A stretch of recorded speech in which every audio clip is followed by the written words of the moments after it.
ये जंगल का कानून नहीं है, इंसानों की बस्ती है, इंसानों की बस्ती है, इंसानों की बस्ती है, इंसानों की बस्ती है।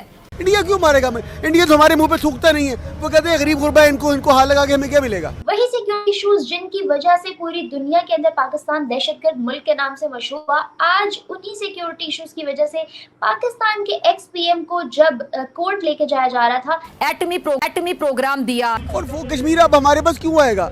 ये हालात देखने के बाद कश्मीरी और दो भी है, वो कहेगा हम पागल हैं पाकिस्तान में जाएं। 12 रुपए किलो आलू। आलू 12 रुपए किलो है। देखिए आज जमहूरियत के साथ तजर्बे किए जा रहे हैं। अवाम को बाइख्तियार बनाने का वाहिद सहारा तहरीफों से पूरे दस्तूर पाकिस्तान पर रकीक हमले किए जा रहे हैं। हमारी मिलिट्री ने हमें बेवकूफ बनाया हुआ है ना। इंडिया ने हमें नहीं मारना, हमारी हमें मार रही है, ये हमारी हमें खा रही है, ये डरा रही है कि हमें इंडिया मारे। इंडिया क्यों मारेगा हमें? आज वही मार्शल लॉ की खुलेआम बातें कर रहे हैं, इमरजेंसी लगाने की पेशगोइयां कर रहे हैं। हर तरह से हम इंडिया से, हमारा इंडिया का कोई मुकाबला ही नहीं है किसी भी तरह से भी। इंडिया का देखो, उसके पास कितना $600 अरब है, हमारे हम फकीर है। अच्छा, ये सब पेंटर की गाड़ी है? ये गाड़ी है उनकी। ओह यार, यहाँ पर एक पेंटिंग करने वाले की भी इतनी शानदार गाड़ी है। हमारी मिलिट्री ने हमें बेवकूफ बनाया हुआ है ना। इंडिया ने हमें नहीं मारना, हमारी हमें मार रही है, ये हमारी हमें खा रही है, ये डरा रही है कि हमें इंडिया मारे। इंडिया क्यों मारेगा हमें? इंडिया तो हमारे मुंह पे थूकता नहीं है। वो कहते हैं गरीब गुरबा है, इनको हाथ लगा के हमें क्या मिलेगा? वो तो हम पे थूकना नहीं पसंद करते, होते गरीब गुरबा है उनको। इंडिया को हमसे कोई प्रॉब्लम नहीं, इंडिया हमसे कभी भी जंग नहीं करना चाहता। अगर वो कुछ मसला करेगा तो उसको नुकसान उसका है, इसलिए वो कभी भी हमको नहीं करेगा। ये हमने हमारी जितनी पाली है, ये सिर्फ हमें खा रही है और हम इसको खिला रहे हैं। इस वक्त हमारी गरीब आवाम जो है ना, वो हमारे मुल्क को, स्टेट को पाल रही है। वो स्टेट हमें कुछ नहीं दे रही, सिवाय गुर्बत के परेशानियों का। हमसे टैक्स ले रही है, हर तरह से हमें कुछ नहीं दे रही। ये स्टेट हमारी दुश्मन है। बेसिकली हमारी स्टेट ही हमारी दुश्मन है, हमारा इंडिया दुश्मन नहीं है। कोई हमारा दुश्मन नहीं, हमारी स्टेट ही हमारी दुश्मन है, हमारे हुक्मरान हमारे दुश्मन है, और सबसे बड़ी हमारी हमारी दुश्मन है। और इससे ज़्यादा हम क्या कह सकते? अभी हमारे मुल्क के जो हालात है, अगर कश्मीर हमारे पास आ जाता है तो हम उनका खर्चा बर्दाश्त कर लेंगे, उनको डेवलपमेंट दे पाएंगे the way India is doing. अरे भाई, कश्मीर तो हम कश्मीर की तो बात दूरी भाई है। जितना जुल्म हमारे पाकिस्तानियों पर है, इतना तो कश्मीर पर नहीं हो रहा इस वक्त। और वो कश्मीर अब हमारे पास क्यों आएगा? ये हालात देखने के बाद कश्मीरी और दो भी है, वो कहेगा हम पागल हैं पाकिस्तान में जाएं। ये तो जो इनके हुक्मरान हैं, इनकी अपनी आवाम जिन्होंने आज़ाद कराया था, जो इसके बानी है, जो उनको मार रहे हैं, वो पागल है। कश्मीर इस मुल्क में आएंगे, वो पागल है। वो तो कभी भी पाकिस्तान में आना पसंद नहीं करेंगे। ये जो हालात इस मुल्क के बना दिए गए, अब कोई भी बंदा पाकिस्तान को पसंद नहीं करता। वो कहते हैं पाकिस्तान एक जाबिर मुल्क है, इनके हुक्मरान जाबिर हैं, इनकी आवाम पे जुल्म हो रहा है। देखो इमरान खान एक कितना ताकतवर आदमी, उस पर 140 FIR। मेरा जैसा आदमी, आज मैं इंटरव्यू दे रहा हूँ, मेरे साथ क्या होगा मुझे नहीं पता, मुझे मार देंगे, क्या होगा मुझे मालूम है। इस मुल्क में क्या है, मुझे मार देंगे, क्या हमारा इसमें है, ये मेरा बेटा है, मुझे मार देंगे, मुझे कुछ भी नहीं होगा। इस मुल्क में कुछ नहीं है, इस मुल्क में कुछ नहीं है। जो गरीब, जो ताकतवर आदमी, सब कुछ उसके पास है। गरीब आदमी की कोई वैल्यू नहीं है, उसका कोई, वो गरीब आदमी की वैल्यू इस बगल में जानवर की हैसियत है। उसको जब मर्जी मार दो, जैसा मर्जी, भेड़ बकरी है। जैसे खान साहब कहती हैं कि आम इंसान की वैल्यू यहाँ पर भेड़ बकरियों से ज़्यादा नहीं है, और हकीकत है हमारी वैल्यू भेड़ बकरियों से ज़्यादा नहीं है। और बाकी रही कश्मीर की बात, कश्मीर कभी भी अब पाकिस्तान में शिरकत करना नहीं चाहेगा।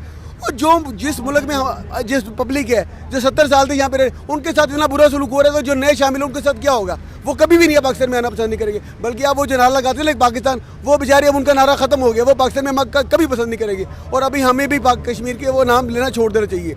ये मुल्क अपनी आखिरी हदों की तरफ जा रहा है। जिस तरह जैसे ही आज़ाद हुआ था, अब ये वापस जा रहे थे। 100 साल का कहा था ना अंग्रेज ने, कहा था 100 साल इस मुल्क की उम्र है, 75 साल हो गया, 25 साल ऐसे ही गरक होकर निकल जाएंगे और कुछ नहीं होगा।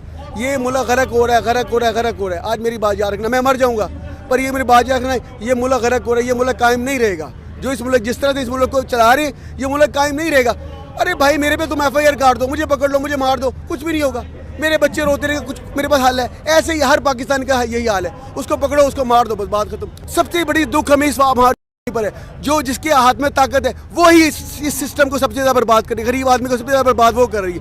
और तुम्हें अल्लाह हमने बंदूक दी है अपनी हिफाजत के लिए, और तुम हम पे बंदूक चला रहे हो बजाय। और जो जालिम, जो जुल्म हम पर कर रहे हैं, उनको तुम नहीं पकड़ रहे। गरीब आदमी बंदूक चला रहे हो, तुम हमारे मुस्लिम, तुम गद्दार हो, असल में तुम ही हमारे मुल्क के दुश्मन हो। करंटली सिनेरियोज जो पाकिस्तान में चल रहे हैं, अब बहुत टाइम से आप लोगों को पता ही होगा कि इमरान खान के ऊपर कितने ज़्यादा केसेस चल रहे थे, मगर अब वो केसेस कुछ पाया तकमील तक आते हुए दिखाई दे रहे हैं। और वो एंड ये हुआ है कि इमरान खान को सुप्रीम कोर्ट से कॉल आई, बहुत सारी कॉल्स पे वो सिक्योरिटी इशूज़ की वजह से नहीं गए। वही सिक्योरिटी इशूज़ जिनकी वजह से पूरी दुनिया के अंदर पाकिस्तान दहशतगर्द मुल्क के नाम से मशहूर हुआ, आज उन्हीं सिक्योरिटी इशूज़ की वजह से पाकिस्तान के एक्स पीएम को जब कोर्ट लेके जाया जा रहा था तो इतनी ज़्यादा सिक्योरिटी टाइट थी, बुलेट प्रूफ उन्होंने जो है एक हेलमेट टाइप अपने सर के ऊपर कुछ पहना हुआ था। अदर देन दैट इधर उधर वाली सिक्योरिटी भी सारी बुलेट प्रूफ थी, क्योंकि रिसेंटली उनको एक बुलेट शॉट से जो है उड़ाने की कोशिश की गई। अदर देन दैट हमारे पास बहुत सारे ऐसे सीन पाकिस्तान में नज़र आते रहते हैं जो कि प्रूव करते हैं कि यहाँ पे सिक्योरिटी कितनी लैक कर रही है। खैर ये सारे सिनेरियोज हैं, तो मुझे बताइए जिस कंट्री के अंदर एक्स पीएम ही उस मुल्क का सेफ नहीं हो, इतना पॉपुलर लीडर सेफ नहीं हो, जिसके साथ यहाँ की 22 करोड़ की आवाम है वो सेफ नहीं है, तो उस मुल्क का क्या फ्यूचर हो सकता है? देखिए, फर्स्ट ऑफ ऑल मैं आपका शुक्रिया अदा करना चाहूंगी कि आपने एक कहते हैं ना कि एक ऐसा टॉपिक चुना जिस पे बात करनी लाजमी थी। मैं एक कश्मीरी होने के नाते मैं इंडिया के कश्मीर से बिलोंग करती हूँ और आप सब लोग इस बात से बखूबी वाकिफ होंगे कि कश्मीर में क्या-क्या डेवलपमेंट्स हुई है, इंडिया में पिछले कई सालों से क्या-क्या डेवलपमेंट्स हुई है।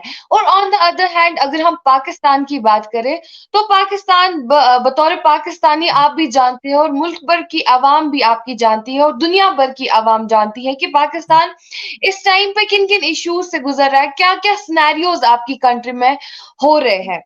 तो इस चीज के बारे में आपसे ही हमें कुछ लोगों से ही जानने को मिला। मैं बहुत सारे डिबेट्स पे आती हूँ, मैं बहुत सारे इंटरव्यूज देती हूँ, लेकिन कहीं ना कहीं जो है पाकिस्तानी लोग भी इस चीज को एक्सेप्ट करते हैं कि गलती पाकिस्तानी जितने भी डिप्लोमेट्स ऊपर बैठे हैं, जितने भी वहां पे पॉलिटिशियंस हैं, यानी कि पाकिस्तान की पॉलिटिक्स पूरी की पूरी ही गलत है। जिस तरीके से आप ही से मुझे जानने को मिला कि 22 करोड़ की जो आवाम है, यानी कि आपकी मुल्क भर की जितनी भी आवाम है वो इमरान खान के साथ है।